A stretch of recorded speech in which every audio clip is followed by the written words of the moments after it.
중국만 이득을 보는 이런 불평등한 연합은 당장 탈퇴해버리겠다. 몇 년 전 미국의 트럼프 전 대통령 재임 시기 미중 무역전쟁이 심화되었던 걸 기억하시는 분들이 많을 텐데요. 그 당시 트럼프 전 대통령이 대놓고 중국에 불만을 표시하며 세계적으로 이슈가 되었던 주제가 바로 국가 간 우편비 문제입니다. 그런데 이 문제, 미국만의 문제는 아니었습니다. 중국 때문에 우리나라 우체국도 금전적인 손해를 보고 있기 때문입니다.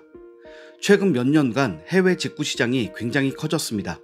온라인에서는 중국에서 직구하면 원하는 물건을 무료 배송으로 더 저렴하게 구매할 수 있다는 글도 종종 볼 수 있는데요.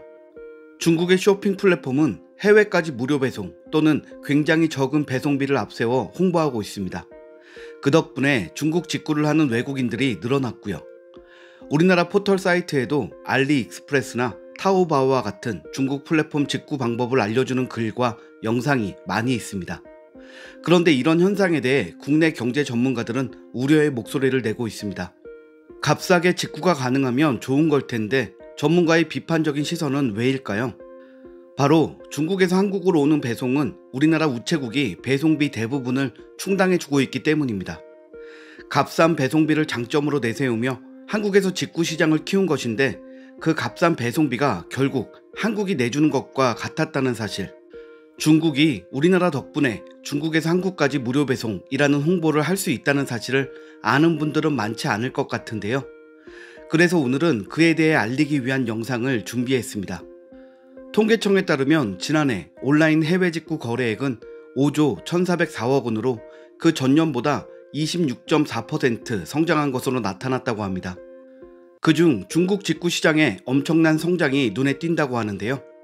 미국과 중국의 직구 비중이 높은 것은 각자 다른 이유가 있다고 합니다. 미국은 구입하려는 브랜드 자체가 미국 브랜드인 경우가 많기에 자연스럽게 거래액이 높게 나오는 것이고, 중국은 저렴하게 구매할 수 있다는 메리트 하나로 직구하는 사람들이 많아졌다고 하는데요. 그 때문에 실제로 2022년 상반기 중국 직구 거래액은 6,809억 달러로 3년 전인 2019년 상반기 대비 101.4%나 증가했다고 합니다.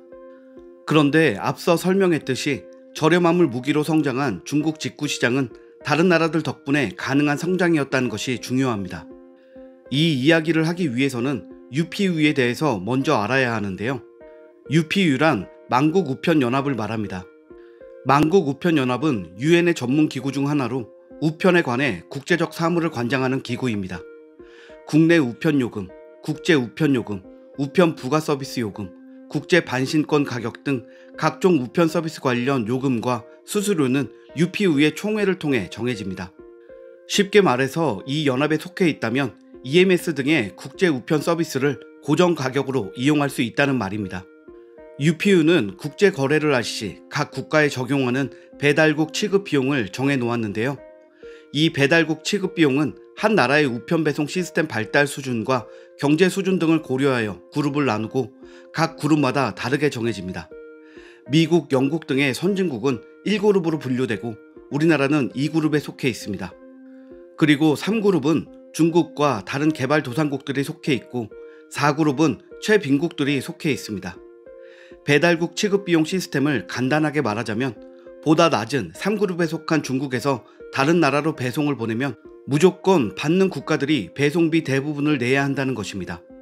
중국은 몇 년 사이 전자상거래 강국으로 부상했다는 것을 대대적으로 홍보했는데요. 중국의 성장 뒤에는 다른 나라들의 적자와 비용 부담이 있었다는 말입니다. 때문에 중국의 이롭고 미국의 손해가 되는 것을 참지 못하겠다는 도널드 트럼프 대통령은 대놓고 불만을 터뜨렸고, UPU 요금 제도는 인구가 많아 거래량 자체가 많은 중국에게만 유리하다는 점을 꼬집으며 UPU를 탈퇴하겠다고 압박했습니다. 당시 미국은 중국산 물품들의 자국 우편 배송으로 한 해에 수억 달러의 비용을 부담하고 있다며 분노했는데요. 결국 바샤르 후세인 UPU 총국장은 월스트리트 저널과의 인터뷰를 통해 이르면 다음해 4월에 제도를 변경하기 위해 연구 보고서를 발주했다고 밝히며 화난 미국을 달래기 위해 애를 썼습니다. 사실 내지 않아도 될 배송비를 받는 쪽에서 수억 달러나 부담한다면 화가 날 수밖에 없는 상황이죠. 우리나라 또한 미국만큼은 아니지만 배송비 부분에서 중국 때문에 손해를 보고 있습니다. 김병민 한림대 나노융합스쿨 겸임 교수는 칼럼을 통해 중국 직구의 실체를 분석했습니다. 김병민 교수도 한때 중국 직구를 이용한 적이 있다고 하는데요. 외국 원서 등을 구입하기 위해 미국의 아마존이나 이베이만 이용하다가 저렴한 배송비로 어디든 배송이 된다며 홍보하는 중국 쇼핑몰을 접하고 신세계였다고 합니다. 배송비가 있어도 상당히 싼 금액이었고 물품 가격과 배송비를 합쳐 계산해 봤을 때 다른 나라 직구에 비해 무료인 것이나 마찬가지였다고 하죠. 그런데 문득 1달러가 채 되지 않는 물건이 비행기와 배를 타고 바다를 건너는데도 너무 저렴한 배송비로 우리 손에 쥐어지는 것에 의심이 들었고 중국의 값싼 배송비의 실체를 알게 되면서 충격에 빠졌다고 합니다. 실제 목적지까지 배송에 필요한 비용은 우리나라 우체국에서 대부분 부담했기에 우리 돈으로 중국 좋은 일만 시켜준 셈이 되었기 때문이죠. 결국 저렴한 배송비에 빠져 중국 물품을 주문하면 할수록 중국은 이득만 챙기는 구조였습니다. 한국 우체국은 중국과의 우편물 배송 처리에 많은 비용과 인력을 사용하고 있었지만 들어간 비용을 보전받지 못하고 있다고 합니다. 실제로 한국우정사업본부는 몇 년째 계속해서 적자가 이어지고 있습니다.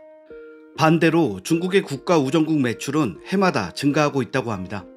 직구량 증가로 우편 사용량은 늘어났는데 우체국의 적자는 커진다?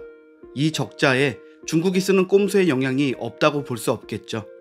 중국은 자신들 스스로를 경제 대국이자 세계 최고의 강국이라고 칭하며 미국과 함께 G2임을 과시하곤 합니다.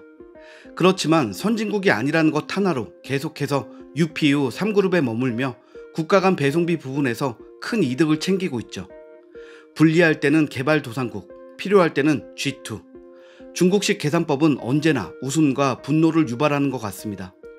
배달국 취급비용 결정은 각 국가 간의 합의로 인해 결정되는 것이 아닙니다.